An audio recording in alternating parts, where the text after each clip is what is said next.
Selamat malam Bapak Ibu saudara sekalian yang dikasihi Tuhan. Senang sekali kita kembali boleh bersama-sama di dalam pembinaan iman online pada malam hari ini. Dan terima kasih untuk kesediaan dari Bapak Ibu saudara sekalian boleh bergabung bersama kami pada malam hari ini. Dan kita bersyukur kepada Tuhan. Di malam ini, di dalam pembinaan iman online ini, kita akan dilayani oleh seorang hamba Tuhan yang bernama Penginjil Lim Hendra, atau biasa yang dulu waktu di kampus ya, saya dengan Penginjil Lim Hendra, saya biasa memanggil beliau dengan sebutan Oh Aweng, gitu ya, itu nama kerennya waktu di kampus ya. Sekali lagi terima kasih untuk kesediaannya untuk melayani kami di dalam pembinaan iman online pada malam hari ini. Nah, rekan-rekan sekalian yang dikasih Tuhan, sebelum kita akan lebih lanjut lagi, kita akan belajar dipandu oleh Penginjil Lim Hendra. Saya ingin memperkenalkan pembicara kita malam hari ini. Ya, izinkan saya memperkenalkan beliau. Nah, beliau sekali lagi bernama Penginjil Lim Hendra. Nah, Penginjil Lim Hendra pernah menempuh studi S1 dalam bidang sastra Inggris ya di Universitas Bina Nusantara di Jakarta. Selesai dari S1 sastra Inggris, beliau melanjutkan dan menjawab panggilan Tuhan, lalu masuk ke Seminari Alkitab Asia Tenggara. Pada waktu itu mengambil program Magister Konseling, lalu melanjutkan juga dengan gelar Sarjana Teologi, dan melanjutkan yang terakhir, pendidikan yang terakhir, Magister atau MTH, di bagian atau di bidang konsentrasi konseling, kembali di STT Saat Malang.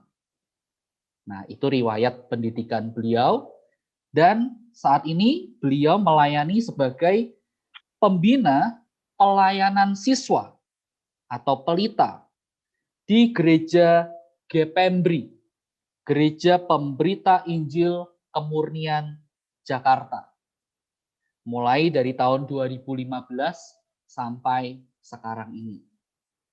Nah, demikian yang bisa saya bagikan mengenai pembicara kita pada malam hari ini. Dan tanpa berlama-lama kita akan memulai ya untuk webinar kita atau pembinaan iman online pada malam hari ini.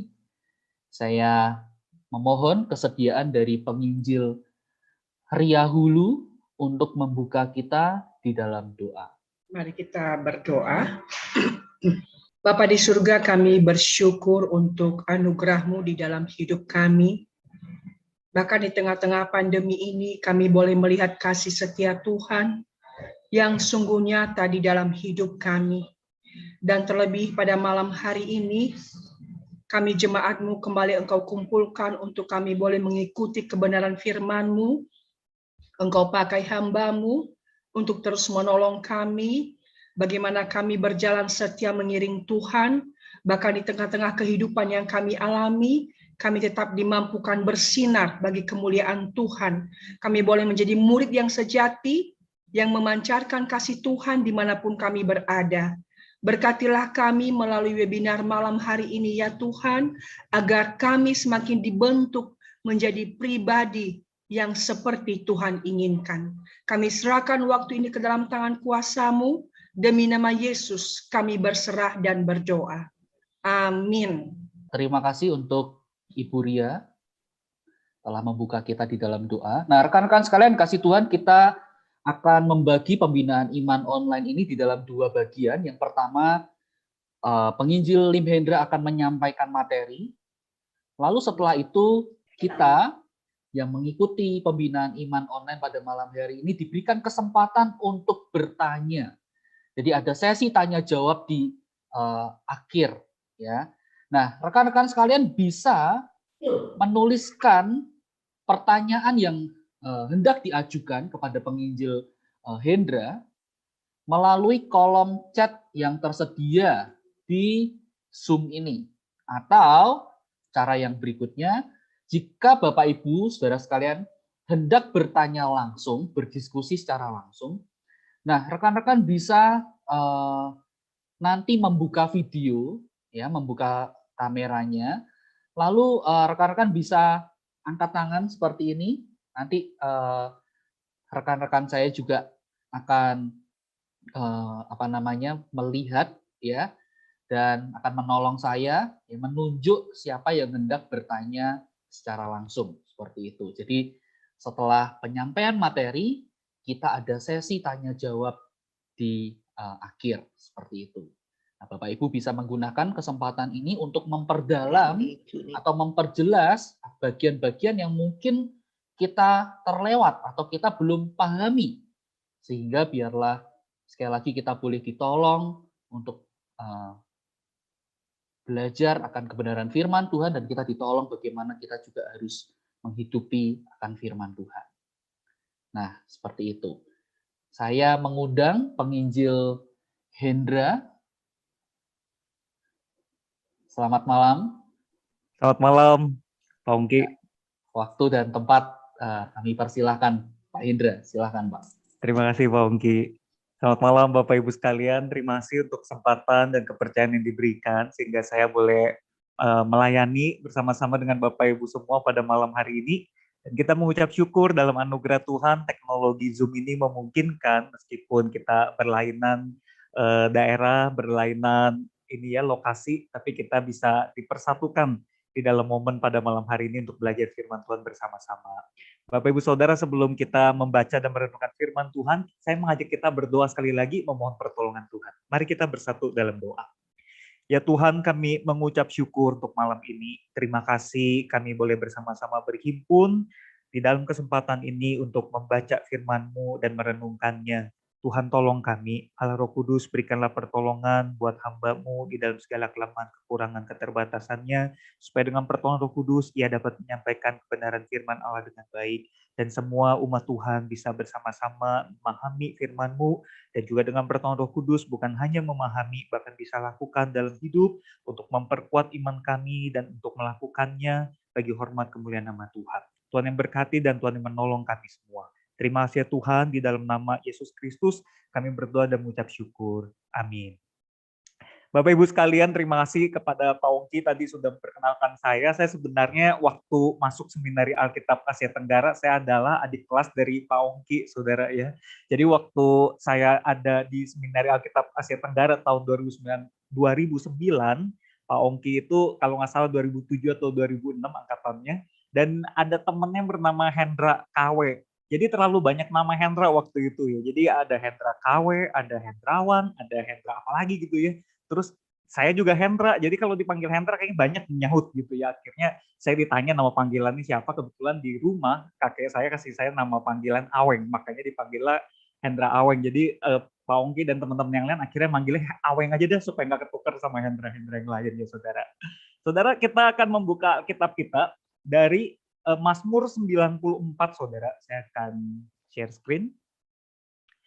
Mazmur 94, kita tidak membaca seluruh ayat ini, tapi kita baca beberapa bagian. Ayat 1 sampai 7, kemudian ayat 16 sampai 19.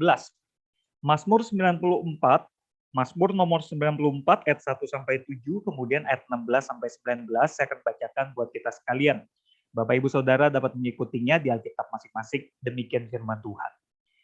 Ya Allah pembalas, ya Tuhan, ya Allah pembalas tampillah.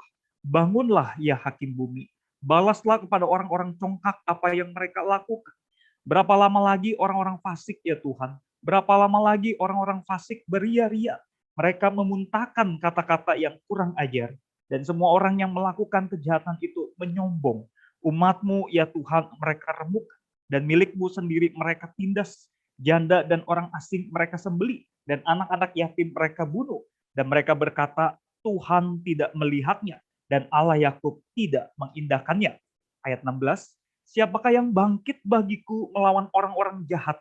Siapakah yang tampil bagiku melawan orang-orang yang melakukan kejahatan? Jika bukan Tuhan yang menolong aku, nyaris aku diam di tempat sunyi. Ketika aku berpikir kakiku goyang, maka kasih setiamu ya Tuhan menyokong aku. Apabila bertambah banyak pikiran dalam batinku, penghiburanmu menyenangkan jiwaku.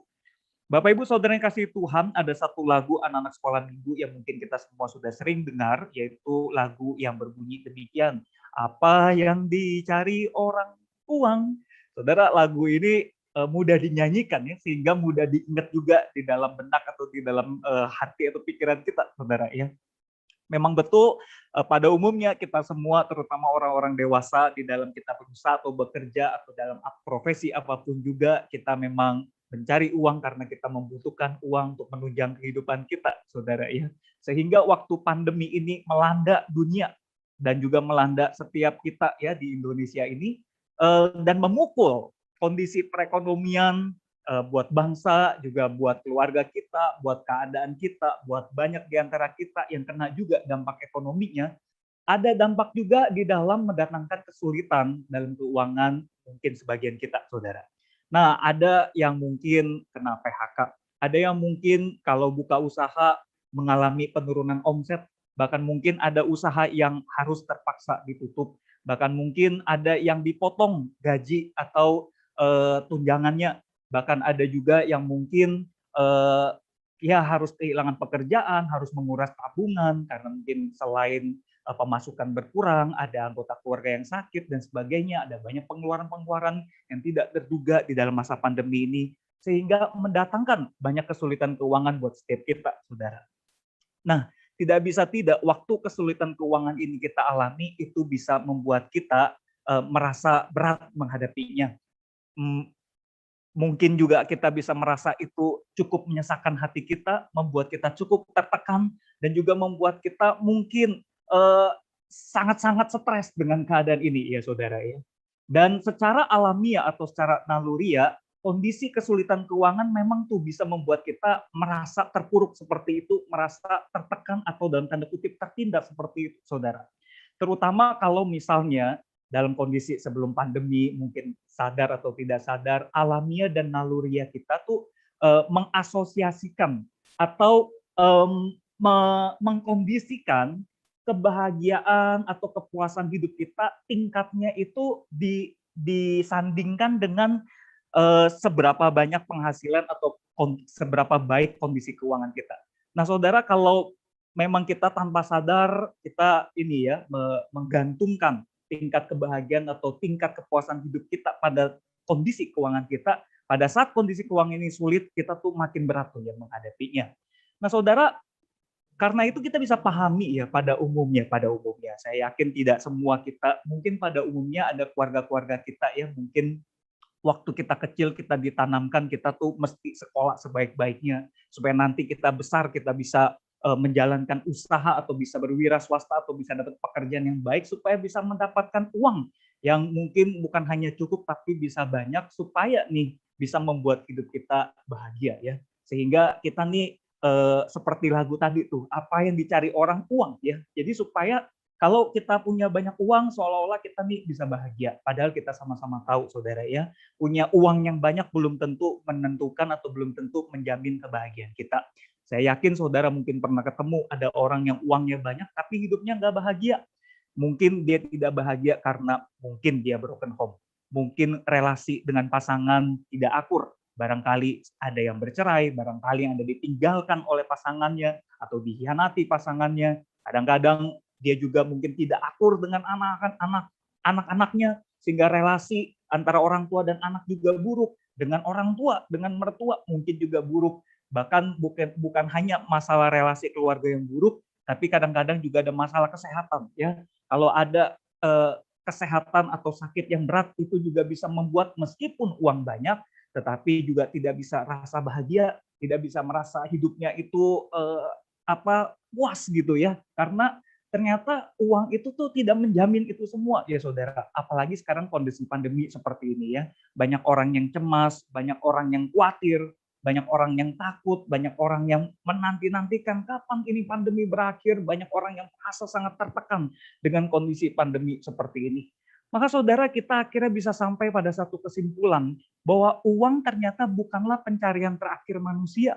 Karena udah dapat uang pun belum tentu menjamin kebahagiaan. Karena udah dapat uang pun belum tentu rasanya udah cukup, saudara ya. Nah, ada satu hal yang tidak bisa dibeli dengan uang, tapi hal ini sangat dibutuhkan oleh kita semua, saudara. Besar, kecil, tua, muda, wanita, pria, kita semua sangat membutuhkan ini. Dan ini tidak bisa dibeli dengan uang. Apakah itu, saudara? Itu adalah damai sejahtera, saudara ya. Sebuah perasaan damai dan sejahtera yang menurut definisi umum orang banyak, ini adalah sebuah perasaan atau sebuah keadaan yang kalau kita tidak mengalami masalah. Kalau semua tuh lancar-lancar aja, saudara. Nah, definisi ini sebenarnya agak kurang tepat karena tidak realistis, saudara ya. Tidak mungkin kita tuh hidup tidak ada masalah ya. Selama kita masih menghembuskan nafas, selama kita masih menghirup oksigen, kita pasti akan menghadapi masalah. Besar atau kecil, kadarnya berbeda-beda, pasti akan menghadapi masalah. Tetapi memang betul, ada waktu-waktu tertentu, saudara, hidup kita mungkin relatif lagi nggak terlalu ada masalah ya. Kadang-kadang bisa semua baik-baik, kerjaan baik, keluarga baik, anak-anak baik dan sebagainya, bisa, saudara ya. Nah, dalam kondisi tidak ada masalah, memang kita tuh bisa lebih rasa damai, bisa rasa sejahtera. Tapi saudara, biasanya yang seperti itu tuh sementara. Damai dan sejahtera yang seperti itu tuh rapuh ya. Karena bisa sewaktu-waktu terganggu, terusik ya. Contohnya pandemi ini menimpa seluruh dunia, saudara ya. Setiap kita akan kena imbas dari pandemi ini. Maka kerapuhan dari damai sejahtera ini kalau bergantung pada sesuatu yang eksternal, ketika eksternal itu ada sesuatu goncangan, damai sejahtera yang seperti ini akan terganggu juga, saudara. Padahal damai sejahtera yang kita butuhkan adalah damai sejahtera nih yang sejati ya, yang tidak bergantung pada kondisi eksternal tersebut. Damai sejahtera seperti yang dijanjikan oleh Tuhan Yesus di dalam Yohanes 14 ayat 27, saudara. Yaitu Tuhan Yesus berkata, damai sejahtera aku tinggalkan bagimu, damai sejahtera aku kuberikan kepadamu, dan apa yang kuberikan tidak seperti yang diberikan oleh dunia kepadamu. Janganlah gelisah dan gentar hatimu. Jadi Tuhan Yesus sendiri pernah berkata kepada para murid, dan sudah dicatat dalam Alkitab untuk disampaikan kepada kita, bahwa damai sejahtera yang Tuhan Yesus janjikan, itu tidak seperti yang diberikan oleh dunia, yang rapuh, yang semu, yang sementara tadi, saudara. Tetapi ini adalah sebuah damai sejahtera yang sangat berbeda. Dan di dalam Filipi 4 ayat 7 firman Tuhan memperjelas apa letak perbedaan damai sejahtera yang dijanjikan Tuhan buat kita. Damai sejahtera Allah yang melampaui segala akal akan memelihara hati dan pikiranmu dalam Kristus Yesus. Saudara, kita bisa melihat bahwa firman Allah menegaskan bahwa damai sejahtera yang Tuhan berikan buat setiap kita melampaui segala akal, saudara. Kadang-kadang kita nggak habis pikir, loh kok kondisinya berat seperti ini, loh kok kondisinya sulit seperti ini, tapi kok dia terlihat damai, kok dia terlihat sejahtera, atau aku kok rasa damai, atau aku kok rasa sejahtera. Nah, ini satu hal yang memang melampaui segala akal kita. Dan ketika Tuhan anugerahkan, akan memelihara hati dan pikiran kita di dalam Tuhan kita, Yesus Kristus. Dan terasa betul-betul melampaui akal kita. Supranatural sekali, saudara. Nah, satu penggambaran dari damai sejahtera yang membedakan ini, saudara. Ya, saya teringat ada satu pendeta pernah menggambarkannya dalam khotbah hari Minggu yang saya pernah dengar, saudara ya. Pendeta itu bercerita, ada satu raja melakukan kontes melukis, saudara ya. Jadi temanya adalah lukislah gambar tentang damai sejahtera, saudara. Kemudian waktu diberikan tantangan kontes itu, semua orang berlomba-lomba ya untuk melukis lukisan dengan tema gambar damai sejahtera. Singkat cerita, hanya 2 orang yang masuk grand final, saudara ya. Hanya 2 orang kontestan yang kemudian masuk final karena raja bingung. Dua-duanya bagus, dipilih yang mana, saudara ya. Yaitu gambar yang pertama adalah gambar yang betul-betul kalau kita lihat, aduh gambarnya peaceful banget. Gambarnya tuh menggambarkan damai sejahtera sekali. Yaitu misalnya ada padang rumput, ya, ada gunung, ada langit yang cerah, ada matahari yang bersinar terang, ya. Kemudian ada danau yang airnya tenang, kemudian ada burung-burung kecil yang sedang berterbangan, di sebelah sana ada bunga-bunga, ada kupu-kupunya. Saudara, waktu lihat itu raja bilang, wah ini rasa damai nih. Tapi gambar yang satunya juga bikin penasaran, saudara ya. Nah, kenapa? Karena gambar yang satunya sebenarnya sekilas kelihatannya sangat bertolak belakang dengan gambar yang pertama tadi. Ada petir ya, ada deru ombak yang besar, ada kayak apa langit merah menggelegar, ada angin yang kayak besar gitu saudara ya. Dan apa wah itu kayak tumbuhan-tumbuhannya itu kayak semua bergerak, kayak bergejolak gitu ya. Kayak suasana yang tidak tenang. Tetapi dibawa dari satu air terjun ada satu goa kecil saudara. Di dalam goa kecil itu ada burung dan ada sarangnya. Dan ada anak-anak burung yang terlihat sangat damai menyandarkan tubuh anak-anak burung ini kepada induknya saudara. Sehingga waktu raja melihat ini, raja memilih ya lukisan inilah yang keluar sebagai pemenang. Kenapa saudara? Karena lukisan ini melukiskan bahwa damai yang sejati harusnya damai yang tidak bergantung pada situasi eksternal. Damai yang seperti anak-anak burung itu yang bergantung kepada induk burungnya, asalkan bisa ada di dekat induk burungnya, sekalipun ya badai bergelora ya, sekalipun di luar itu bergejolak, sekalipun eksternal banyak masalah, tetapi dia bisa tetap rasa damai. Karena dia ada di dekat induk yang memberi rasa aman, yang memberikan rasa damai dan sejahtera buat anak-anaknya itu. Saudara, dengan kata lain, damai sejahtera yang sejati yang Tuhan janjikan ini adalah damai sejahtera yang bisa kita peroleh kalau kita bergantung penuh kepada Tuhan kita, saudara. Bukan bergantung kepada situasi yang eksternal, tetapi ini dalam internalnya kita bergantung kepada Tuhan. Jadi di luar mau ada seperti apapun, di dalam internal kita bisa rasa damai, saudara ya. Meskipun pandemi ini mungkin masih akan lama ya, tapi kita bisa rasa damai. Dan inilah yang menjadi definisi dari kata faith atau iman ini, saudara ya. Yaitu sebuah kebergantungan penuh, sebuah rasa percaya yang penuh kepada Tuhan dalam situasi apapun. Itulah yang menunjukkan kondisi iman kita, saudara. Nah, saya pernah memberikan pertanyaan survei, saudara ya, kepada anak-anak remaja yang saya layani. Waktu itu sebelum pandemi kondisinya, saudara. Jadi jumlah anak remaja responden ini ada sekitar 50-an yang bersedia memberikan jawaban ya berdasarkan pertanyaan survei ini. Nah, survei kecil-kecilan, saudara, survei lokal. Jadi saya berikan pertanyaan satu saja pertanyaannya. Menurut kamu, berdasarkan pengalaman kamu, hal apa saja yang dapat menggoncangkan iman kamu? Saudara, kita nih manusia yang lemah ya. Meskipun kita berusaha beriman, tapi memang ada kalanya ya kalau kita tidak hati-hati, bisa loh saudara ya, iman kita itu tergoncang. Apalagi anak-anak remaja kita yang kadang-kadang mereka ya masih sangat labil ya saudara ya. Sehingga saya mau tahu nih perspektif dari remaja, kira-kira mereka tuh bisa mengalami ketergoncangan iman tuh karena apa saudara. Dan waktu mereka memberikan jawaban, saya ngecek ya saudara ya, mayoritas menjawab mereka akan mengalami ketergoncangan iman kalau mereka sedang ditimpa masalah berat, saudara. Kalau mereka sedang mengalami masalah yang sangat berat, di situ mereka bisa mulai ragu akan Tuhan. Di situ mereka bisa mulai goyah, mereka bisa mulai enggan untuk mendekat kepada Tuhan, untuk berdoa, untuk beribadah, melayani, dan sebagainya. Karena kadang-kadang mereka bisa timbul kekecewaan kepada Tuhan. Saudara, waktu saya lihat itu, saya pikir bukan hanya anak remaja ya. Mungkin orang dewasa pun bisa mengalami kondisi yang seperti itu. Nah, saudara, kondisi ini juga dialami oleh umat Tuhan yang digambarkan oleh pemazmur di dalam Mazmur 94 yang kita baca tadi, saudara. Konteks Mazmur 94 ini saya sudah coba baca-baca dari berbagai tafsiran, saudara. Memang tidak diketahui secara jelas siapa penulisnya dan apa latar belakang pastinya, saudara. Ada yang menafsirkan ini mungkin waktu kondisi umat Tuhan sedang berada di dalam pembuangan, waktu bangsa Israel berada di dalam pembuangan di Babel. Tapi ada juga yang menafsirkan ada kemungkinan ini adalah kondisi bangsa Israel waktu berada di bawah kepemimpinan raja yang lalim, raja yang kejam, raja yang jahat yang menindas rakyatnya sendiri, saudara. Apapun kondisi yang disepakati oleh para penafsir itu, meskipun berlain-lainan konteksnya, tapi ada satu kesamaan. Kesamaannya adalah ini gambaran umat Tuhan yang tertindas, saudara.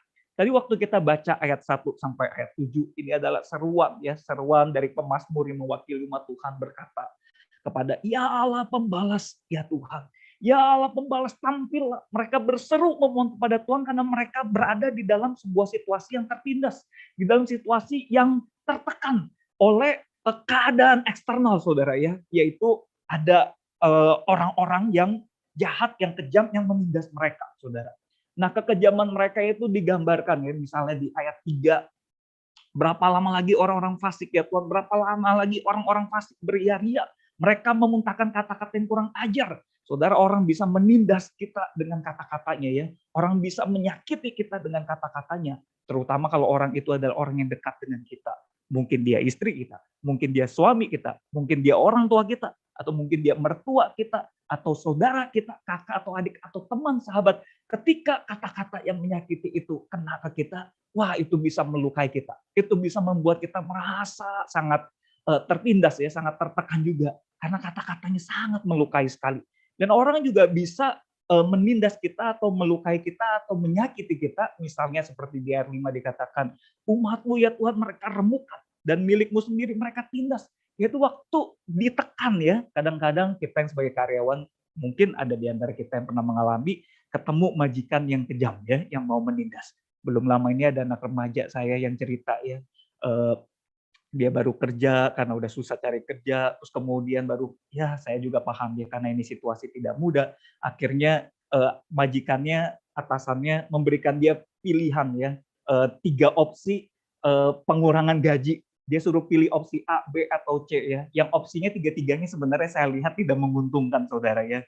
Tapi dengan kata lain sebenarnya ya barangkali majikannya tuh mau minta dia berhenti, tapi dengan cara yang halus seperti itu saudara.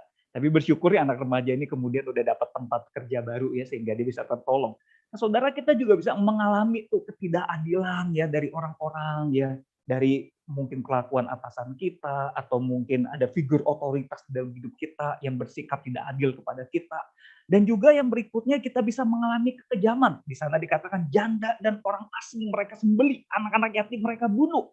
Dan yang paling parah mereka berkata, Tuhan tidak melihatnya dan Allah Yakub tidak mengindahkannya.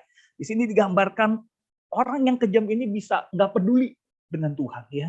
Dia bisa beranggapan bahwa Tuhan itu nggak lihat, Tuhan itu nggak tahu, sehingga dia bisa melakukan kekejaman. Bahkan orang-orang yatim, anak-anak yatim dan juga janda-janda bisa ditindas begitu rupa.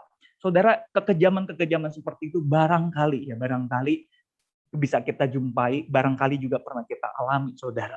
Nah, situasi dalam kondisi kita tertindas, baik lewat perlakuan orang-orang maupun lewat perlakuan situasi alam, misalnya situasi dunia yang sedang dilanda pandemi seperti itu, memberi tekanan kepada kita, membuat kita itu berada di dalam sebuah tekanan himpitan masalah, saudara ya, yang bisa membuat kita struggle, bergumul ya, struggling with our faith, struggling with my faith, saudara. Dan itu bisa menggoncang bagaimana kita bisa tetap untuk bertahan kuat dengan iman kita kepada Tuhan, saudara. Nah menariknya kalau kita baca Mazmur 94 ini, si pemazmur itu bukan hanya mengungkapkan keluh kesah apa yang mereka rasakan, tetapi dia juga memberikan solusi bagaimana menghadapi himpitan masalah itu, saudara. Dan kita akan lihat misalnya ya, di ayat 17, saudara. Ada 3 pelajaran dari ayat 17 sampai 19. Pelajaran yang pertama adalah ini, saudara. Waktu kita mengalami masalah, kita itu bisa mengalami dampak bagaimana masalah itu menggoncangkan diri kita. Karena masalah itu bisa menimbulkan kesunyian di dalam hidup kita. Ayat 17 berkata demikian. Jika bukan Tuhan yang menolong aku, nyaris aku diam di tempat sunyi. Saudara, waktu masalah terjadi di dalam diri kita ya, kita tuh bisa tiba-tiba rasa kayak lebih sunyi, lebih sendiri, saudara. Dan ketika masalah berat itu terjadi, kadang-kadang kita yang tadinya rame, kita jadi lebih sepi. Ini saya banyak jumpai nih sama anak-anak remaja yang saya layani, saudara ya. Dan saya kira juga mungkin sebagian saudara mengalami dan juga pernah menjumpainya. Orang yang biasanya rame ya, tapi begitu dia ada masalah, dia jadi lebih sepi, dia lebih sunyi ya, dia lebih murung, dia lebih diam. Kenapa saudara ya? Kalau misal orang punya masalah, dia lebih diam, lebih sunyi, lebih menarik diri, lebih seperti mau sendirian. Kadang-kadang dalam diri kita waktu kita timbul masalah berat, kita tuh ada pikiran atau ada dorongan, enggak lah saya nggak mau nyusahin orang.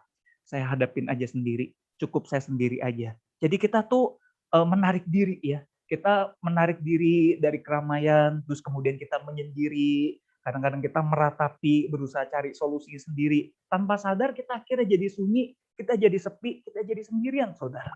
Nah, tetapi menariknya firman Tuhan di dalam Mazmur 94 ini, terutama di ayat 17 ini, di sana dikatakan demikian, jika bukan Tuhan yang menolong aku, nyaris aku diam di tempat sunyi.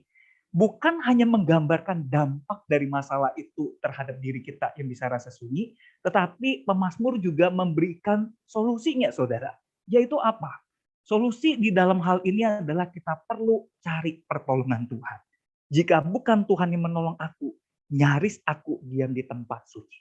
Saudara, maka untuk keluar dari kesunyian ini, saudara, kita perlu cari pertolongan Tuhan. Dan juga sesama, ya saudara ya. Kenapa? Karena kalau kita baca firman Tuhan di dalam bagian lain, misalnya waktu Tuhan menciptakan Adam, Tuhan berkata, tidak baik manusia itu seorang diri saja. Aku akan memberikan penolong baginya, maka diciptakanlah Hawa. Di dalam Galatia 6 ayat 2 dikatakan, bertolong-tolonganlah kamu ya, untuk menanggung bebanmu. Saudara, kita memang desain Tuhan buat kita, itu bukan desain sendirian, saudara. Tapi desain Tuhan adalah kita bertolong-tolongan dengan sesama kita. Bertolong-tolongan dengan orang yang di sekitar kita. Tetapi jangan kita pertama-tama cari orang. Jangan, saudara ya. Karena firman Tuhan ajarkan kita harus terutama dan pertama mengandalkan Tuhan. Mencari Tuhan. Maka nomor satu kita harus cari pertolongan Tuhan. Ketika kita mencari pertolongan Tuhan, kita bawa dalam doa. Dan kemudian kita juga boleh mencari sesama yang bisa kita percaya ya. Seorang teman, seorang sahabat, seorang senior, seorang hamba Tuhan kita, atau seorang pembina kita, atau siapapun yang kita percaya. Mungkin dia kakak kita, mungkin dia orang tua kita, mungkin dia juga pasangan kita. Tapi kita perlu mencari pertolongan mereka. Kalau saya pribadi, saudara, biasanya kalau saya punya problem, saudara ya, saya tidak menyimpannya sendiri. Saya bawa dalam doa kepada Tuhan. Kemudian saya akan mencari pertolongan misalnya kepada istri saya ya, atau kemudian kepada ada satu sahabat saya yang kami sejak remaja kami cukup dekat, dan itu menolong sekali, saudara. Itu membuat saya ketika ada masalah saya cepat dikuatkan dan tidak terjebak di dalam kesunyian itu, saudara. Dan bicara soal mencari pertolongan Tuhan, tidak harus pertolongan yang sifatnya tuntas, saudara. Kadang-kadang satu problem yang kita hadapi itu bisa problem yang cukup panjang ya, seperti pandemi ini udah 1 tahun lebih dan kita belum tahu kapan ujungnya akan berakhir. Kadang-kadang tidak harus sebuah pertolongan yang tuntas, tapi pertolongan-pertolongan yang kecil itu juga cukup untuk menolong kita, menguatkan kita, untuk mengingatkan kita bahwa kita tidak sendirian, bahwa ada Tuhan yang peduli pada kita. Ada orang-orang yang Tuhan tempatkan di sekitar kita yang juga peduli kepada kita. Saya beri contoh, saudara ya.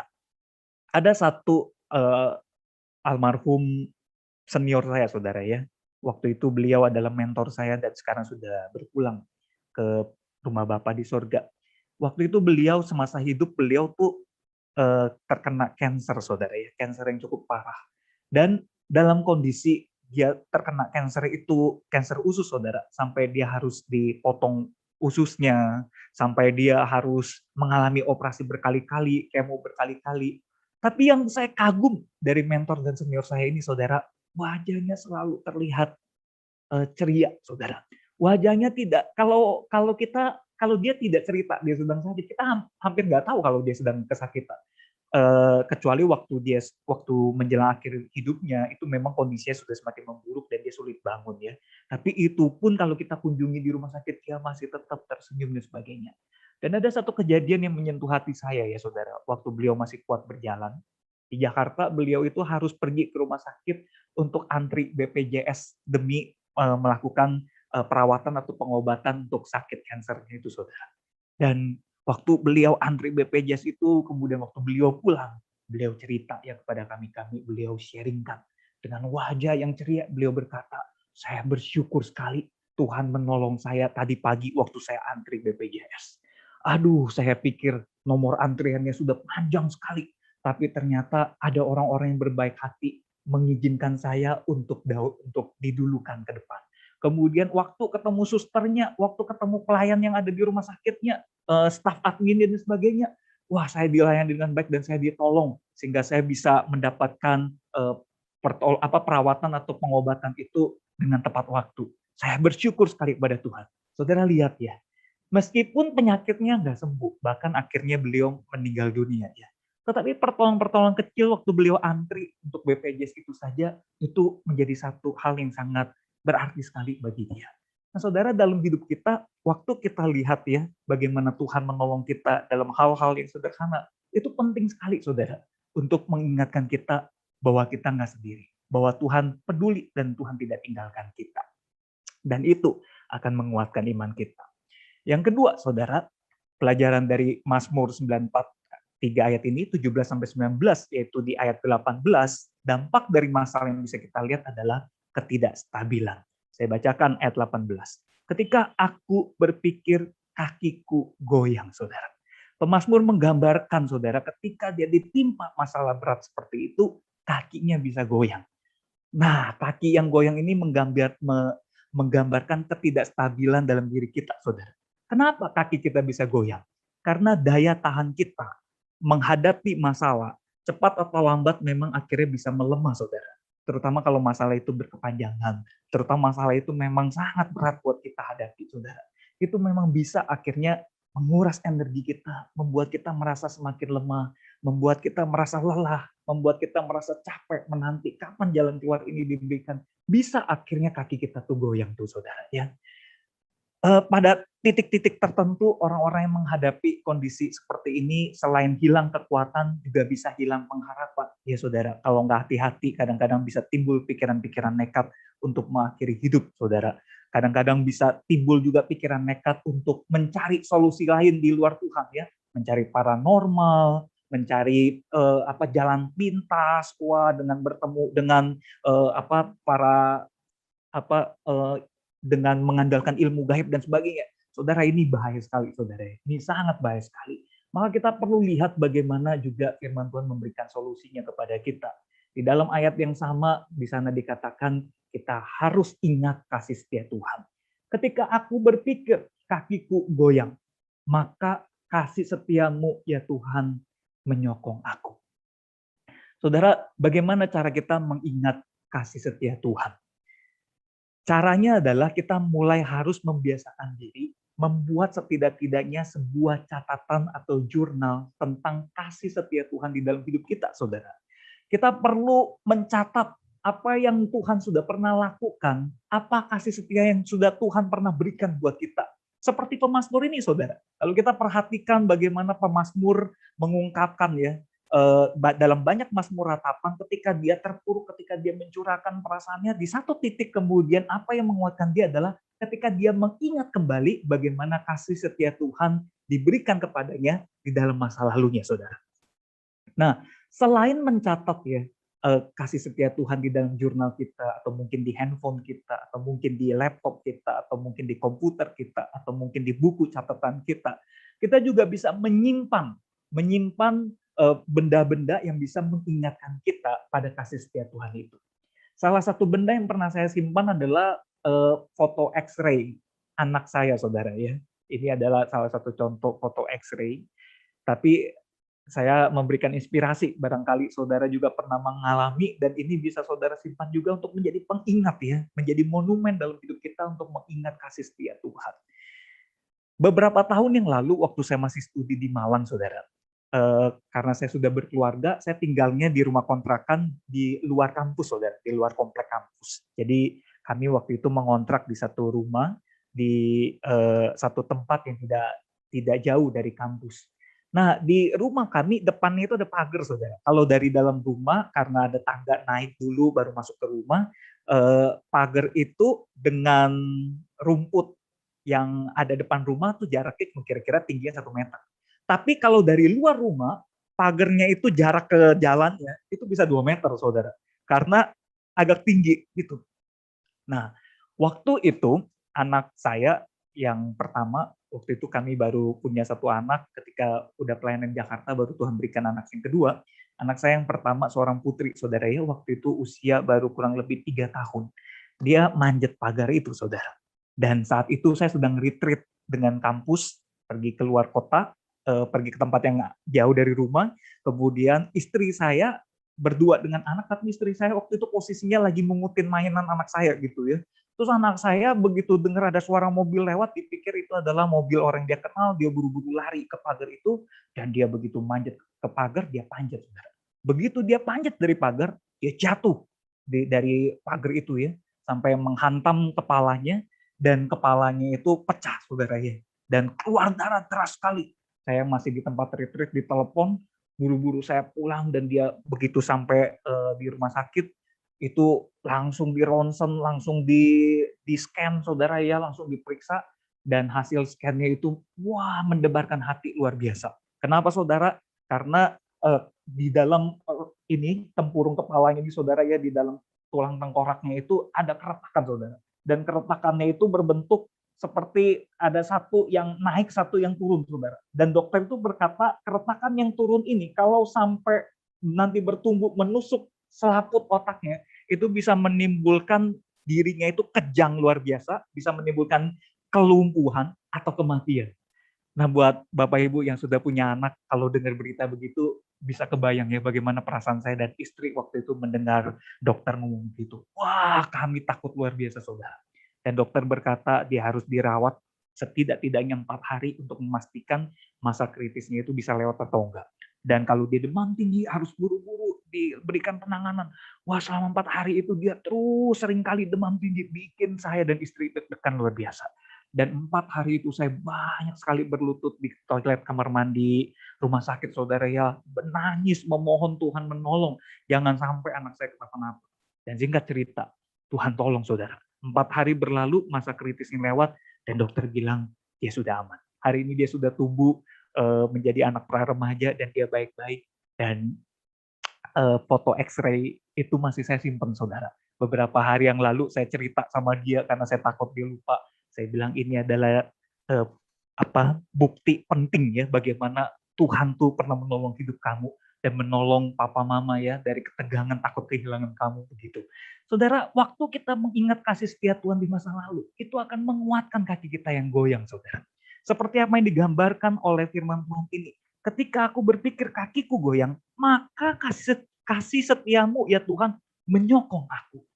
Waktu kita mulai goyah, kita ingat, kita buka jurnal kita ingat apa yang Tuhan perbuat di masa lalu, itu akan menguatkan kita.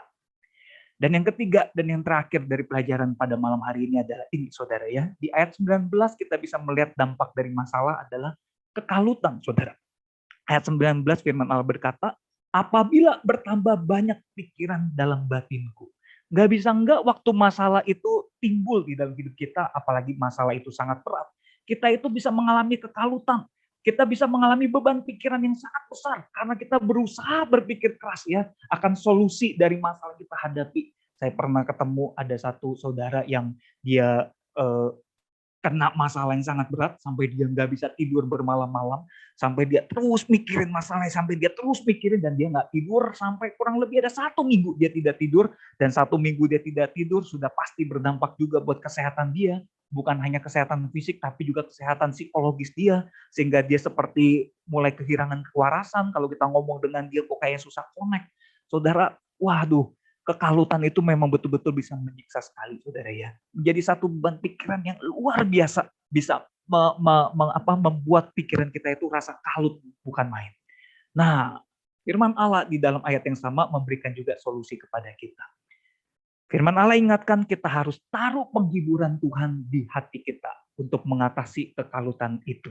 Maka iman kita akan dikuatkan dan kita bisa melewati struggle dengan kekalutan ini, saudara. Apabila bertambah banyak pikiran dalam batinku, penghiburanmu menyenangkan jiwaku. Pertanyaannya, saudara, bagaimana kita bisa mendapatkan penghiburan Tuhan ini di dalam hati kita? Nah, saudara, penghiburan Tuhan sudah pasti akan kita dapatkan dari firman Tuhan, saudara ya, dari Alkitab. Maka saudara sangat penting setiap hari buat kita untuk membaca firman Tuhan. Sangat penting buat kita untuk merenungkan firman Tuhan, untuk bermeditasi, mengingat-ingat dan merenungkan firman Tuhan supaya terus ada di dalam pikiran kita, terus ada dalam hati kita. Belum lama ini di dalam saat teduh saya, saudara, saya baca satu artikel, si penulis berkata begini, apa persamaan dan perbedaan dari anxiety dan meditation, saudara? Meditation di sini adalah meditasi merenungkan firman Tuhan, saudara ya. Persamaan dari anxiety atau kecemasan dengan meditasi. Menurut penulis itu, persamaannya adalah kita sama-sama menggunakan pikiran kita untuk bekerja. Kalau anxiety, kita tuh mikirin sesuatu, yang mikirin problem kita. Meditasi sebenarnya juga mikirin sesuatu. Nah, bedanya adalah apa yang dipikirin. Anxiety itu mikirin masalah kita, mikirin problem kita, mikirin apa yang kita khawatirkan, mikirin bagaimana kita menyelesaikan masalah kita. Nah, meditasi itu adalah kita ganti objeknya. Problem atau masalah kita ganti dengan firman Tuhan. Maka si penulis itu berkata begini, kalau kita orang yang pernah cemas, kita orang yang pernah khawatir dengan problem kita, sebenarnya kita adalah orang-orang yang bisa merenungkan firman Tuhan itu siang dan malam. Kita adalah orang-orang yang bisa bermeditasi, dihibur, dikuatkan oleh firman Tuhan. Karena bakat dari mengalami cemas adalah memikirkan problem. Sekarang kita tinggal ganti aja objek yang kita pikirkan, yaitu dengan firman Tuhan. Nah, supaya kita bisa pikirin firman Tuhan, maka kita setiap hari tuh, saudara, perlu ada kerutinan, perlu ada satu komitmen untuk membaca firman Tuhan, untuk membaca renungan firman Tuhan yang bisa menguatkan jiwa kita. Yang kedua, saudara, penghiburan Tuhan ini bisa kita dapatkan juga dari persekutuan saudara-saudari seiman. Seperti yang Bapak Ibu Saudara lakukan pada hari ini, saudara ya. Maka penting sekali di dalam situasi pandemi, di saat kita hanya bisa online-online ya, persekutuan secara fisik memang tidak tergantikan, saudara. Kita merindukan satu waktu kelak kita bisa kembali melakukan persekutuan fisik itu lagi. Karena betul-betul tidak tergantikan. Persekutuan online meskipun kita bisa komunikasi, tapi tetap ya ada kekurangan-kekurangan, ada keterbatasan-keterbatasan yang bisa menghambat kedekatan kita. Tapi di dalam kondisi yang tidak ideal ini, jangan sampai persekutuan online ini pun kita tinggalkan. Karena waktu kita bersekutu seperti ini, ada saudara kita yang sharing pengalamannya, yang sharing firman Tuhan, ada hamba Tuhan kita, pembina kita, ada penginjil-penginjil yang menyampaikan firman Tuhan. Firman Tuhan disampaikan itu akan menjadi kekuatan, akan menjadi penghiburan buat kita. Saudara, waktu saya mengalami anak saya masuk rumah sakit yang kritis itu, saudara, saya kan masih kuliah di saat. Dan saya dan Pak Ongki, kami waktu kuliah di saat Seminari Alkitab Asia Tenggara, setiap hari itu ada chapel. Saudara, hari itu waktu saya mengalami kritis itu ya, masa kritis anak saya itu, setiap hari waktu saya hadir chapel itu, saya merasa betul-betul sangat dikuatkan, sangat dihiburkan. Hampir setiap firman Tuhan yang saya dengarkan itu benar-benar menjadi kekuatan penghiburan buat saya. Nah, maka penting sekali saudara kita mendapatkan penghiburan dari Tuhan di dalam kondisi-kondisi kita, terutama waktu kita struggle menghadapi pergumulan masalah kita. Nah, di dalam Mazmur 94, Mazmur yang sama di ayat 14, firman Tuhan berkata demikian. Sebab Tuhan tidak akan membuang umatnya dan miliknya sendiri tidak akan ditinggalkannya. Saudara, waktu kita menghadapi masalah, kadang-kadang kita bisa tuh tergoda ya, apa Tuhan sudah tinggalin saya? Apa Tuhan sudah tidak peduli kepada saya? Dan firman Allah hari ini ingatkan, Tuhan tidak membuang umatnya, saudara. Tuhan tidak membuang kita. Dan kita sebagai miliknya itu tidak akan ditinggalkannya. Apa buktinya, saudara? Buktinya, waktu kita tidak bisa mengalahkan dosa, waktu kita sudah harus binasa di dalam api neraka karena dosa kita, Tuhan Yesus bahkan rela datang ke dunia ini untuk menghampiri kita, untuk menggantikan setiap kita mati di atas kayu salib, dan dia rela menanggung derita yang terbesar, melebihi penderitaan kita semua, melebihi pergumulan kita semua, saudara. Dan di atas kayu salib, saudara, dia menanggung semua sengsara itu demi cinta kasihnya kepada kita, demi melepaskan kita dari problem terbesar kita, yaitu problem dosa dan problem maut, saudara. Dan karena penebusannya, akhirnya kita nanti, setiap kita yang sudah percaya kepada dia, setelah kita selesai dalam kehidupan kita di dunia ini, kita akan mengalami sebuah kebebasan dari penderitaan di dunia, dan kita mengalami kebahagiaan, damai sejahtera yang kekal selama-lamanya bersama dengan dia di surga kelak, saudara. Tetapi selama kita ada di dunia, saudara, dia tidak tinggalkan kita. Masih ada problem, masih ada kesulitan. Dia berjanji dia akan berikan damai sejahtera yang melampaui akal itu kepada kita. Melalui apa? Melalui penyertaannya kepada kita, saudara. Nah, sebagai kesimpulan dari apa yang kita pelajari malam hari ini, supaya kita mudah mengingatnya, saudara ya, saya menyingkatnya menjadi kata CINTA, saudara ya. C, cari pertolongan Tuhan dan sesama. IN, ingat kasih setia Tuhan, saudara. Dan yang ketiga, TA, taruh penghiburan Tuhan di hati. Nah, CINTA ini adalah cinta kasih Tuhan. Memang nggak bisa enggak, kita ini butuh sekali cinta kasih Tuhan untuk menopang kita, supaya kita bisa bertahan menghadapi segala pergumulan hidup kita, dari saat ini sampai akhir hidup setiap kita masing-masing, saudara. Dengan bersandarkan pada cinta kasih Tuhan yang sudah Dia buktikan di dalam pengorbanan di atas kayu salib, dan Dia janjikan penyertaannya sebelum Dia naik ke sorga, sampai akhir zaman Dia berjanji akan menyertai setiap kita. Saudara, mari kita memegang janji penyertaan Tuhan dengan melakukan firman Tuhan apa yang sudah kita pelajari pada malam hari ini. Yaitu waktu kita mengalami kesunyian, kita cari pertolongan Tuhan, juga sesama kita. Dan kemudian kita ingat kasih setia Tuhan. Dan kemudian kita taruh penghiburan Tuhan di hati setiap kita. Amin. Apa yang saya sampaikan berhenti sampai di sini, saudara. Sekarang saatnya kalau ada saudara yang mau sharing atau mau diskusi atau mau bertanya, dipersilakan.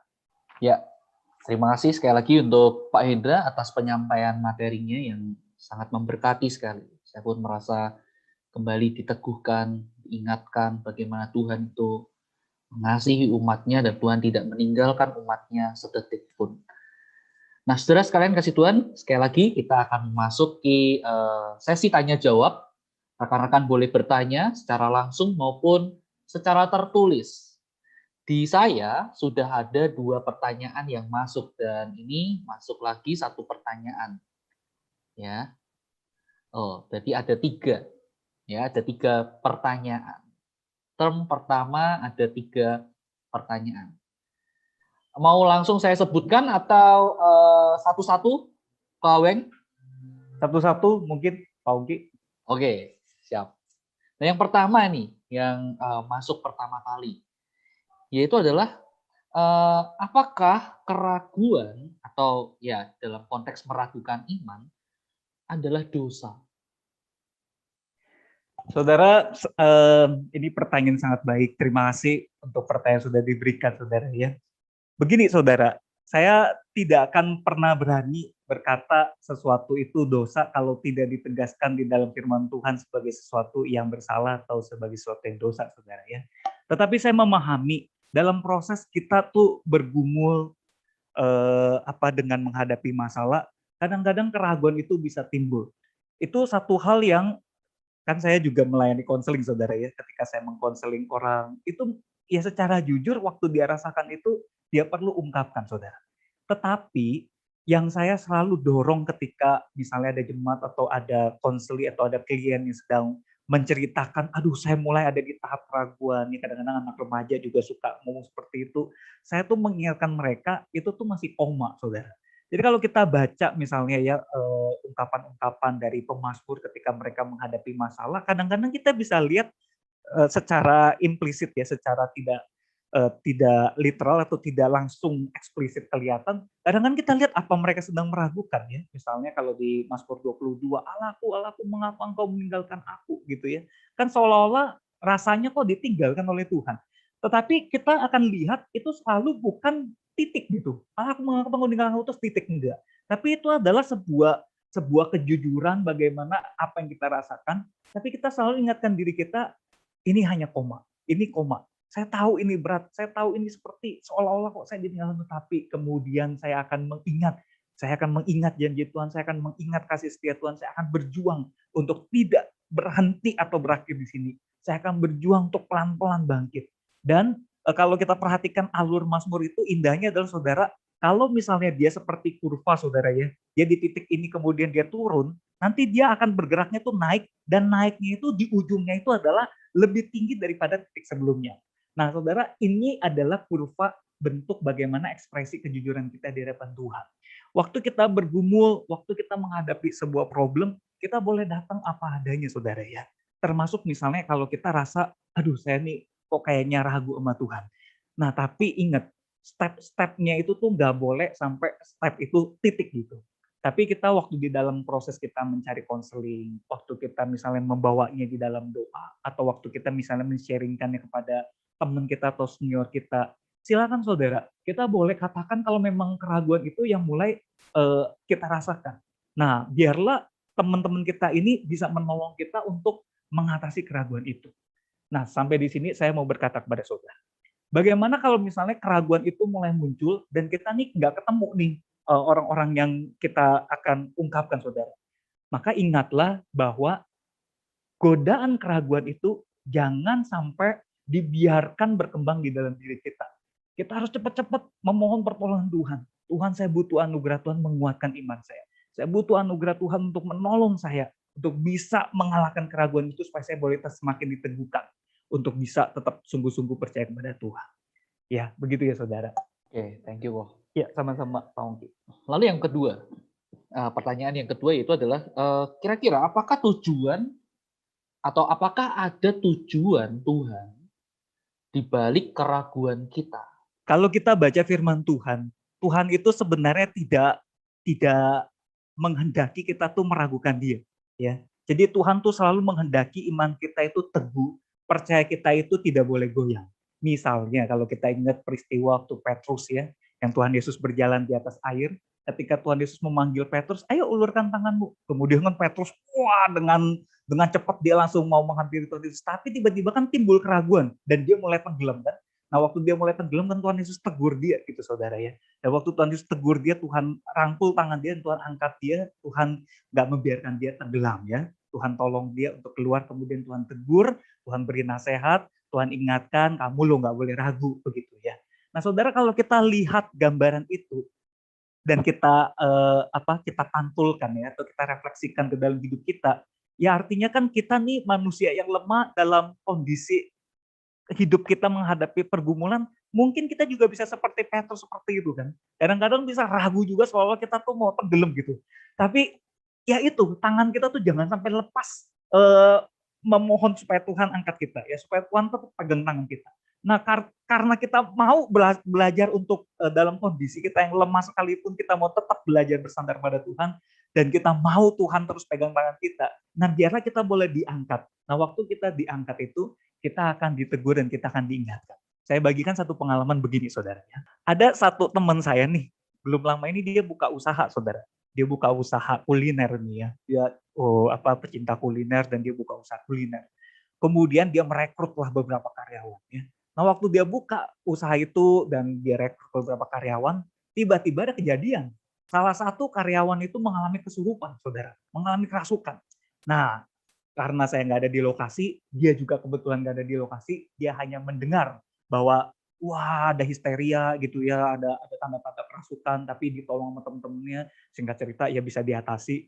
Kemudian karyawan ini mengundurkan diri dan kemudian nggak lagi bekerja di sana. Tapi teman saya ini kemudian cerita pada saya ya, kemudian dia bilang begini, aduh, karena dia usia lebih kecil dari saya dan dia panggil saya Kokoh, aduh waktu saya dengar itu saya deg-degan nih, kok gimana nih ya gitu ya. Terus saya menguatkan dia, saya berkata, ingat firman Tuhan berkata di 1 Yohanes 4 ayat 4 ya, bahwa roh yang ada dalam diri kamu itu lebih besar daripada roh-roh yang ada di dunia. Kita mesti terus ingat ya, berpegang pada firman Tuhan itu gitu ya. Jadi kamu jangan takut gitu. Kamu percayalah bahwa ada roh Tuhan dalam diri kamu yang lebih besar daripada roh yang ada di dunia. Nah, saudara, waktu saya ngomong begitu tuh, kemudian dia ngomong begini, ini pertama kali loh saya ngalamin begini. Seumur-umur mungkin udah sering denger firman Tuhan seperti itu ya. Tapi sebelum ngalamin, itu tuh nggak ngerasa seperti sekarang ngalamin gitu. Sekarang waktu ngalamin tuh lebih deg-degan, lebih takut, kalau kejadiannya gimana ya, kalau kejadiannya gimana ya, saya bisa nggak ya, gitu loh. Nah saudara, tapi saya bilang sama dia, kejadian ini biarlah menjadi sebuah pengalaman buat kamu, untuk kamu semakin diperkuat imannya. Terus saya bilang, makanya sebelum kamu membuka usaha kamu, sebelum kamu datang ke restoran kamu mesti punya satu persekutuan yang intim dengan Tuhan. Saat teduh kamu selama ini gimana? Terus dia berkata, oh ya saat teduh saya belakangan ini karena terlalu sibuk agak kendor sih. Nah saya bilang makanya jangan kendor. Ini menunjukkan kita perlu semakin dekat lagi, semakin dekat lagi, semakin intim lagi dengan Tuhan. Sehingga waktu kamu dekat, kamu intim dengan Tuhan, waktu Tuhan izinin misalnya ada problem atau ada struggle ini timbul lagi, pasti kamu akan hadapinya dengan perasaan yang berbeda, dengan kekuatan yang berbeda gitu. Nah, waktu saya bilang begitu, itu motivasi dia untuk lebih sungguh lagi gitu ya, untuk bersatu teduh, untuk lebih sungguh-sungguh lagi berelasi dengan Tuhan. Nah, saudara, saya kira kadang-kadang ketika ada satu masalah dan itu tuh efek-efek keraguan, ketakutan dan sebagainya itu timbul, pada ujung-ujungnya itu adalah Tuhan mau kita semakin dekat kepada Dia, semakin dikuatkan, semakin bertumbuh di dalam Dia, saudara. Kira-kira seperti itu yang saya bisa. Oke, thank you. Sama-sama. Oke. Saya jadi memikirkan ya dalam arti begini. Sepertinya Tuhan juga memberikan ruang buat kita ya untuk mengalami katakanlah keraguan ya. Tuhan mengizinkan ya memberikan ruang itu untuk kita juga belajar di sana ya, belajar di dalam mungkin kegagalan kita, kejatuhan kita, sehingga ke depan kita paling tidak punya satu bekal untuk menghadapi ya pergumulan-pergumulan yang mungkin akan datang gitu ya. Nah ini pertanyaan yang ketiga, bagaimana seseorang yang insecure ya, dia mungkin merasa insecure ya, bisa tetap bertahan di dalam imannya? Terima kasih untuk pertanyaannya. Saudara, untuk menjawab pertanyaan ini, izinkan saya untuk menceritakan pengalaman saya, saudara ya. Saya waktu remaja juga insecure sekali. Ya, kalau saya bandingkan diri saya dengan teman-teman saya, aduh saya rasa tuh minder luar biasa. Saya rasanya nggak bisa benar-benar, pokoknya saya benar-benar merasa diri saya paling kecil dibandingkan dengan semua orang yang di sekeliling saya, saudara. Tapi saya bersyukur waktu saya percaya kepada Tuhan. Dalam anugerah Tuhan, saya rasakan bagaimana Tuhan tuh pelan-pelan memulihkan saya, saudara ya. Nah, pemulihan yang Tuhan lakukan dalam hidup saya itu satu, memang lewat firman Tuhan yang Tuhan misalnya bukakan kepada saya, baik lewat khotbah yang saya dengar, maupun lewat renungan, atau lewat saat teduh yang saya lakukan. Ada banyak ayat yang Tuhan tuh ingatkan ya, bahwa kita ini berharga di hadapan Tuhan, bahwa Dia mengasihi kita, bahwa walaupun dunia memandang kita rendah, tapi tidak demikian halnya dengan Tuhan kita ya. Bahwa apa yang dipandang rendah, dipandang bodoh, dipandang lemah oleh dunia, bisa Tuhan pakai untuk mempermalukan mereka. Saudara, ada begitu banyak perkataan firman Tuhan tuh yang akan menguatkan kita, menolong kita untuk mengatasi insecure-nya kita, saudara. Nah, satu, dari firman Tuhan saya mengalami kekuatan. Yang kedua, dari dari realita kehidupan ya. Nah, realita kehidupan seperti apa? Yaitu dalam komunitas iman terutama saya rasakan. Saudara, saya bersyukur sekali ketika saya ada di dalam misalnya ya persekutuan seperti ini. Kemudian saya pelan-pelan belajar untuk melayani, saya pelan-pelan belajar untuk bertumbuh. Perlahan-lahan saudara, semua rasa insecure itu tuh kayak perlahan-lahan akhirnya bisa mengalami naik kelas yang makin rasa aman, makin rasa aman, makin rasa aman. Saudara, awal-awal saking insecure-nya, kita yang insecure kan, aduh, kalau suruh pimpin doa, suruh apa gitu yang Zoom-nya kelihatan begini, kita serem banget. Kita kalau mau kalau boleh, kalau sampai terpaksa kita harus nongol, kita jangan tampil kamera gitu ya. Kalau bisa kita ngomongnya juga, aduh jangan saya gitu ya. Cuma saudara, saya ingat dulu waktu saya remaja, di dalam pelayanan pertama kali saya diberikan tuh pelayanan mimpin doa mimpin doa persembahan, saudara. Nah, waktu saya dapat dijadwalkan pelayanan mimpin doa persembahan, saya pengennya sih menolak karena takut luar biasa kan. Aduh serem banget gitu, serem banget. Saya ingat banget itu malamnya saya nggak bisa tidur ya. Tapi saya berpikir, jangan. Ini kan kesempatan, saya nggak minta, saya nggak nyari, tiba-tiba datang, jangan-jangan emang Tuhan punya rencana. Dan saya bersyukur, karena saya iya kan, meskipun saya deg-degan setengah mati, saya harus sampai tulis, dan saya harus hafalin mati-matian untuk doa persembahan itu, tapi itu menjadi awal yang baik buat saya untuk melawan rasa insecure itu. Dan waktu saya doa tuh saya benar-benar bolak-balik toilet sebelum mulai doa persembahan tuh. Waktu saya doa tuh saya gemeteran luar biasa ya, sampai dingin bukan main. Itu doa persembahan, begitu selesai semua udah bubar, ada beberapa senior saya salamin saya sampai kaget, tangan saya tuh dingin bukan main. Nah, saudara, kita yang insecure nih memang kita bukan yang lahir dengan bakat yang langsung pede, yang langsung bisa ketemu orang, langsung percaya diri. Aduh, kita tuh rasa berat banget loh untuk ketemu orang banyak dan sebagainya.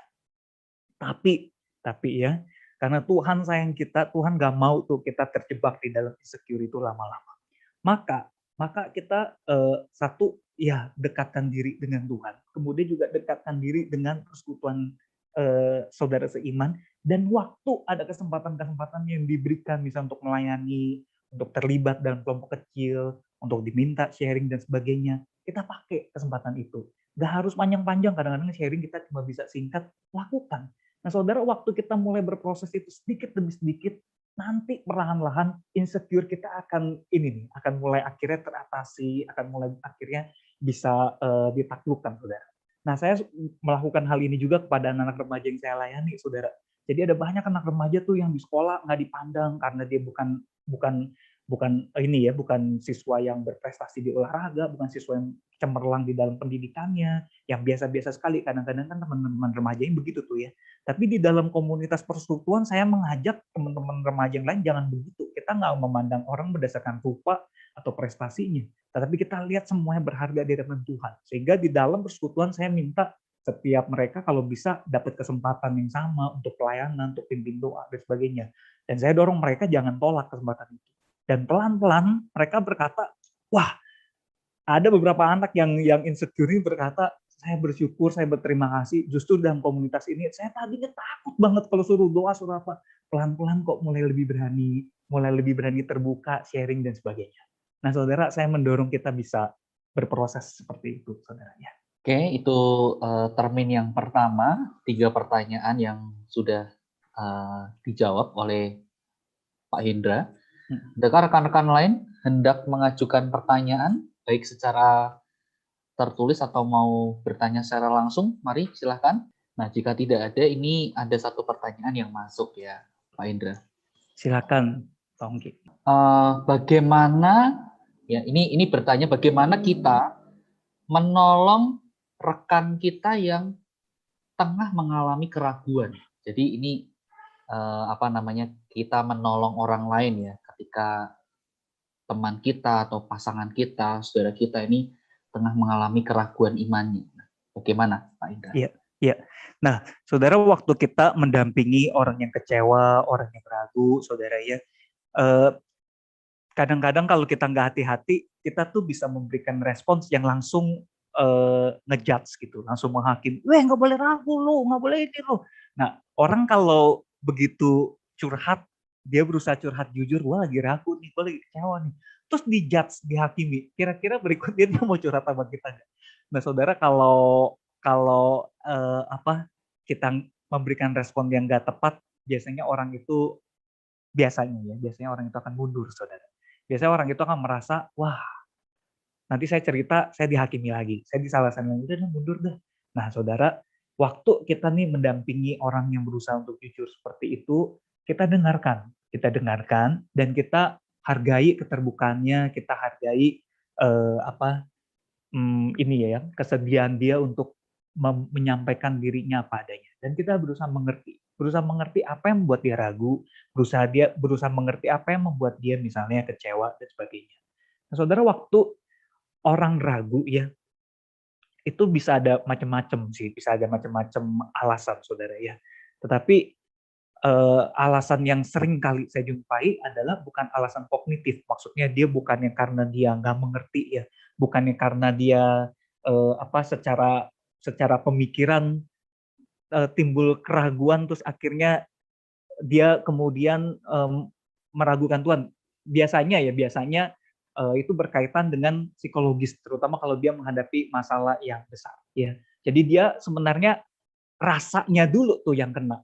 Sehingga kalau kita ajak berbicara di dalam ranah kognitif, biasanya nggak masuk. Nah, kita tuh perlu kenali nih, dia ini persoalannya kognitif atau psikologis. Kalau psikologis, kita tuh perlu rangkul dulu tuh perasaannya, emosinya, dan pelan-pelan kita dampingi. Pelan-pelan kita tuh membimbing, kita menguatkan dia ya. Kita berkata, ya memang kalau di tengah masalah yang sebesar itu, di tengah kondisi yang seberat itu, kalau saya jadi kamu pun, mungkin saya bisa merasa seperti itu, gitu ya. Tapi kita ingat Tuhan kita tidak tinggalkan. Nah, kita ngomongnya pelan-pelan gitu tuh, supaya dia tidak merasa sedang dihakimi atau dijudge gitu.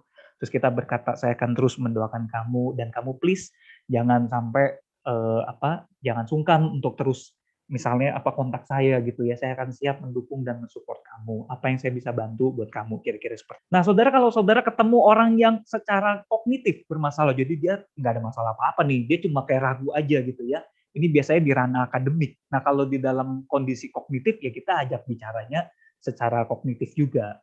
Nah, biasanya kalau di dalam kondisi yang kognitif, kita harus punya prinsip ini nih, saudara, faith seeking understanding ya. Jadi iman yang mencari pengertian.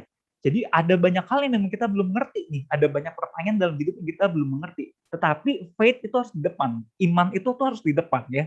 Jadi imanlah yang mencari pengertian, bukan kita belum mengerti lalu iman kita goyang, enggak. Jadi iman itu tuh nggak boleh goyang ya. Ada hal yang belum mengerti, oke saya memang belum tahu, saya akan cari jawabannya ya. Tetapi dasar iman kita bahwa Yesus Kristus adalah Tuhan kita, Dia Tuhan yang hidup, Dia satu-satu Tuhan yang benar, Dia mengasihi kita, firman Tuhan ini adalah kekal dan benar. Ini nih nggak boleh goyang, saudara. Ya, nah yang kita belum ngerti ya kita bisa cari, kita bisa tanya, kita bisa searching ya, kita bisa melakukan penelitian literatur, kita bisa diskusi, kita bisa tanya senior kita dan sebagainya. Kemudian nanti kita bisa diskusikan lagi dengan teman kita ini. Itu kalau kita lihat persoalan yang menjadi dasar keraguan dia adalah persoalan kognitif ya, persoalan hanya ranah pikiran aja. Nah kalau itu ya kita hadapinya dengan diskusi secara kognitif. Tapi kalau persoalan psikologis dengan kognitif nggak masuk, saudara. Jadi kita harus memahami, kita harus mendampingi, kita harus pelan-pelan membimbing dia seperti itu. Saya share sedikit, saudara ya. Jadi di tengah pandemi ini ada satu saudara yang bergumul berat dengan kehidupan dia, dan dia waktu call dengan saya, ya dia mengungkapkan, dia kok jadi ngerasa Tuhan itu ada atau enggak ya? Kok kayak masalah saya tuh masalah saya ini kayak nggak selesai begitu ya, dia bergumul seperti itu. Dan waktu dia ungkapkan itu, ya saya berkata kepada dia, saya bilang, apa yang dirasakan adalah satu reaksi yang yang wajar ya, yang kita manusia, saya kalau di posisi dia mungkin juga bisa timbul pikiran seperti itu. Tapi saya menghargai dia mau cari saya, dia mau telepon, dan dia mau share kepada saya. Dan waktu saya doakan, dia mau didoakan ya. Dan waktu saya dengar cerita-cerita dia, saya mulai melihat misalnya ada hal-hal yang dia tidak sadari bahwa itu bentuk pertolongan Tuhan yang tadi saya katakan ya, pertolongan-pertolongan kecil. Saya mulai bukakan kepada dia. Waktu kamu ngomong gini ya, saya kok lihat ya, itu ada loh campur tangan Tuhan. Kalau Tuhan nggak menolong kamu begini, nggak mungkin loh kamu bisa ngalamin. Nah, hal-hal seperti itu saya mulai bukakan. Dan perlahan-lahan dalam pendampingan itu secara rutin saya komunikasi dengan dia. Nah, saudara ini akhirnya getting better. Dan akhirnya dia mulai satu waktu ketika dalam pembicaraan dengan saya minta dia doa, dia bisa doa. Dan dia bisa berkata, Tuhan saya bersyukur dalam kelemahan dan segala keadaan ini Tuhan menolong ya dalam proses yang tidak mudah ini. Tuhan menuntun saya, membawa saya akhirnya perlahan-lahan bisa membaik. Nah seperti itu saudara ya. Jadi jangan cepat-cepat langsung kita judge, langsung kita berkata kamu nggak boleh gitu, nggak boleh ragu. Wah jangan saudara ya. Kita coba dampingi agak perlahan, pahami, ikuti speed-nya dia. Kira-kira seperti itu. Oke. Lalu bagaimana? Ini ada pertanyaan yang berikut. Tadi kan Pak Hendra juga menyinggung tentang anxiety atau kecemasan ya. Ya. Nah ini pertanyaannya berkaitan dengan itu. Bagaimana mengatasi anxiety dalam diri kita? Bukankah anxiety itu ya kalau dibiarkan ya lama-kelamaan ini dapat merapuhkan iman kita? Betul. Nah, makanya cara mengatasinya seperti yang tadi kita sudah renungkan 3 hal itu ya. Yang waktu saya sebut poin pertama, cari pertolongan sesama, itu maksudnya adalah kita perlu tuh ada kontak dengan orang yang real. Karena kalau anxiety itu cuma di dalam diri kita, itu kita akan semakin tenggelam di dalam kecemasan kita. Karena kan dia kan sangat menguasai pikiran kita gitu ya. Maka kita tuh perlu share gitu ya. Kita perlu kalau teman-teman ada kelompok-kelompok kecil yang ini ya, yang baik, yang bisa saling percaya, nah itu tuh dimanfaatkan ya. Ada satu teman saya yang pelayanan selama pandemi ini, dia buka satu wadah support group online ya. Jadi dia set waktu setiap Rabu jam 7 malam gitu ya. Saya akan standby jam 7 sampai jam 8.30. Kalian yang mau datang.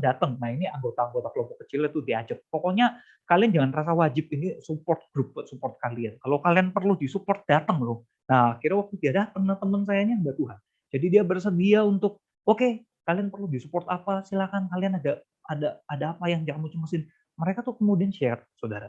Nah waktu kita tuh bisa semakin membicarakan apa yang kita cemaskan, semakin mengeluarkan, kita ini sedang menguras tuh pusaran kecemasan itu yang bisa menenggelamkan diri kita sendiri.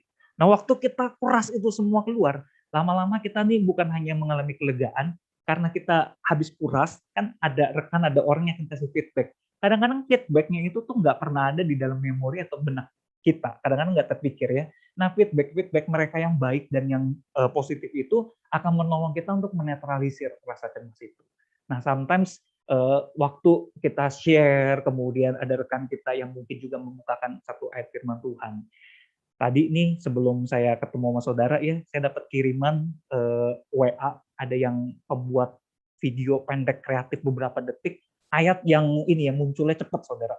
Kemudian instruksinya adalah karena ini ayat yang munculnya cepat, screenshot secepatnya untuk kamu lihat apa janji perkataan firman Tuhan yang jadi berkat buat kamu. Nah, saya share itu ke grup anak-anak remaja tempat saya pelayanan, saudara. Wah, mereka screenshot. Dan waktu mereka screenshot, ayat yang didapat itu berlainan, saudara. Banyak, saya sampai kaget, itu 10 orang bisa 10-10-nya ayatnya lain-lain, saudara. Dan yang menarik adalah komentar-komentar mereka, anak-anak remaja ini berkata begini, kok bisa ngepas ya? Kok bisa ngepas ya? Aku lagi bergumul tentang hal ini, kok bisa ngepas ya? Nah, saudara, firman Tuhan itu ajaib, memang akan menghibur hati kita di saat kita mengalami pergumulan, kalau kita mencarinya betul-betul penghiburan di dalam firman Tuhan itu, saudara. Nah, jadi supaya kita nggak tenggelam di dalam anxiety kita, itu tuh. Kita mesti cari pertolongan Tuhan, cari penghiburan Tuhan dari firman-Nya, dan jangan menjauhkan diri dari persekutuan atau dari komunitas iman kita. Dan berusaha untuk terbuka. Nah, saudara, kalau kita susah terbuka untuk ngomong ke orang-orang yang kita kenal. Kadang-kadang kan masalah kita adalah masalah yang ada di dekat dengan orang yang kita kenal, kalau kita cerita, kita takut menyinggung dia dan sebagainya. Saat ini juga ada pelayanan konseling online ya, yang saya pernah sharekan kepada mungkin Pak Ongki, kalau nanti belum ada saya bisa berikan nomor adminnya. Di Departemen Konseling tempat saya kuliah bersama dengan Pak Ongki, Seminari Alkitab Asia Tenggara, saudara, selama pandemi ini kami melakukan pelayanan konseling online, tidak berbayar sama sekali. Saudara cukup WA ke adminnya, nanti akan dijadwalkan konseling sesuai dengan jadwal yang saudara bisa, dan konselingnya itu via Google Meet, dan kita akan melakukan percakapan seperti ini. Kalau saudara tidak nyaman tampil layar, saudara bisa tutup layarnya, saudara ya. Jadi intinya saudara perlu cari pertolongan, dan kami para konselor ini terpanggil ya untuk bisa menolong saudara menghadapi berbagai persoalan psikologis, termasuk persoalan anxiety itu, saudara. Dan waktu kita bisa ketemu pertolongan seperti itu akan menolong kita sekali. Nah, semoga informasi seperti ini bisa membantu saudara. Begitu. Baik. Nah, terakhir, rekan-rekan sekalian, jika ada yang ingin bertanya secara langsung, saya memberikan waktu buat rekan. Jika tidak, kita akan akhiri pembinaan iman online kita pada malam hari ini. Sekali lagi, saya mewakili segenap keluarga besar dari GKI Stadion Semarang, mengucapkan terima kasih untuk pelayanan penginjil Lim Hendra. Terima kasih untuk waktu dan kesediaannya. Terima kasih Bapak Ibu, makasih Pak Ongki. Ya, kiranya Tuhan terus memakai Bapak di dalam pelayanan Bapak ya. Thank you Pak. Oke. Baik, untuk menutup acara kita malam hari ini, meminta dengan kasih Pendeta Ponco boleh menutup kita di dalam doa. Baik, mari kita berdoa. Terima kasih ya Tuhan, malam ini kami boleh diberkati oleh hamba-Mu, Bapak Aweng, yang sudah berbagi dengan sangat indah kebenaran firman Tuhan dari Mazmur, dan juga begitu banyak pengalaman di dalam pelayanannya yang menguatkan kami. Dan kami diingatkan betapa kami rapuh, kami sangat lemah, dan kami selalu membutuhkan Tuhan di dalam kehidupan ini. Dan kami bersyukur terlebih karena Tuhan selalu terbuka untuk kami boleh mengadu, mengeluh, dan mengeluarkan segala pergumulan hidup kami. Kami bersyukur karena hari ini kami boleh diingatkan tentang Tuhan yang peduli pada kami, yang selalu memperhatikan kami, dan kepadamu kami hendak dan terus akan menyerahkan segala pergumulan kehidupan kami. Berkati jemaat yang hari-hari ini sedang di dalam pergumulan, yang sedang mengalami kesulitan baik secara ekonomi maupun juga mungkin ada sakit penyakit tertentu, dan juga masalah-masalah di dalam keluarga.